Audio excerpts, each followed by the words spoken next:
یستبشرون بنعمت من اللہ وفضل، خوش ہو رہے ہیں وہ جنت میں اللہ کی نعمتوں پر اور اس کے فضل پر. وَأَنَّ اللَّهَ لَا يُضِيعُ أَجْرَ الْمُؤْمِنِينَ، اور اس پر کہ اللہ تعالیٰ کبھی ضائع نہیں کرے گا اہل ایمان کا اجر.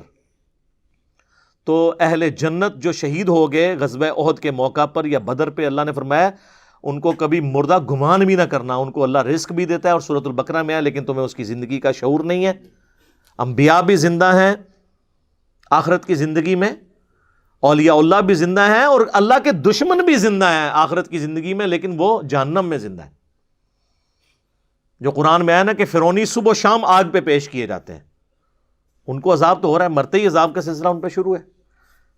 اس آیت کے کانٹیکسٹ میں صحیح مسلم میں ایک حدیث ہے،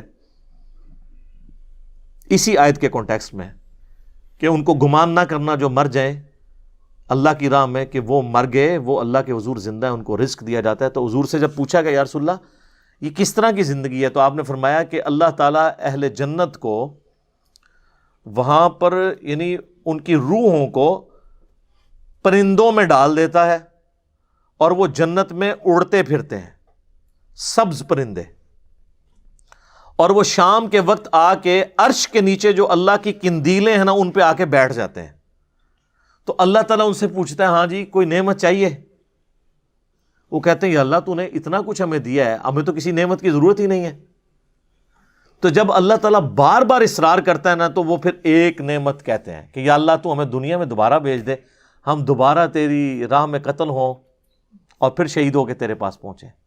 تو اللہ فرماتا ہے کہ یہ وہ نعمت ہے، یہ میں تمہیں نہیں دوں گا، کیونکہ جو میرا یہ قانون ہے کہ جو ایک دفعہ دنیا سے آ گیا وہ واپس نہیں جا سکتا.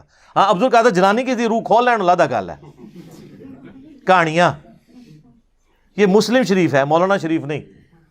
اللہ فرمائے گا یہ تو میرا رول ہے کہ جو مر کے میرے پاس آیا وہ دوبارہ نہیں آ سکتا، اس کے علاوہ کچھ اور مانگنا ہے تو مانگ لو. تو کہتے ہیں اللہ تو نے ہمیں سب کچھ دیا.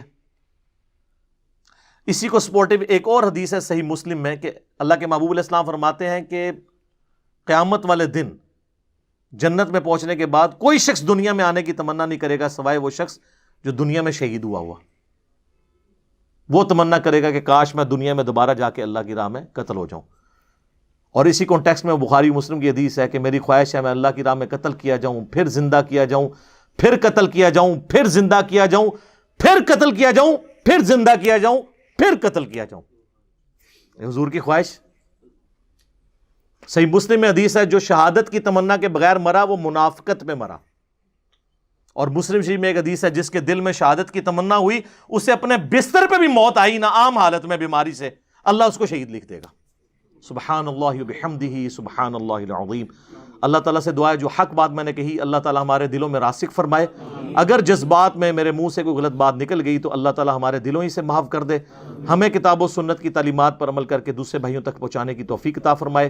سبحانک اللہم وبحمدک اشہد ان لا الہ الا انت استغفرک واتوب الیک وما علینا الا البلاغ المبین. جزاکم اللہ خیرا.